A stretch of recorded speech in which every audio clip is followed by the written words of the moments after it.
ਅੱਜ ਮਿਤੀ 13 ਅਕਤੂਬਰ 2025 ਨੂੰ ਥਾਣਾ ਸਮਾਸਰ ਦੇ ਅਧੀਨ ਪੈਂਦੇ ਪਿੰਡ ਮਲਕੇ ਵਿੱਚ ਸਵੇਰੇ ਕਰੀਬ 8:30 ਵਜੇ ਮੈਨੂੰ ਪਿੰਡ ਦੇ ਸਰਪੰਚ ਸਾਹਿਬ ਤੋਂ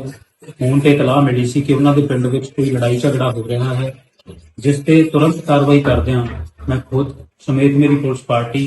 ਪਿੰਡ ਵਿੱਚ ਪਹੁੰਚੇ।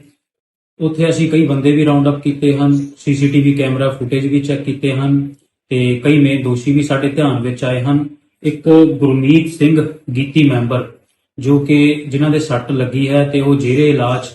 ਮੋਗਾ ਦੇ ਸਰਕਾਰੀ ਹਸਪਤਾਲ ਵਿੱਚ ਦਾਖਲ ਹਨ, ਜਿਨ੍ਹਾਂ ਦੇ ਬਿਆਨ ਲਿਖ ਕੇ ਉਸ ਤੇ ਅਗਲੀ ਬਣਦੀ ਸਖਤ ਤੋਂ ਸਖਤ ਕਾਰਵਾਈ ਕੀਤੀ ਜਾਵੇ।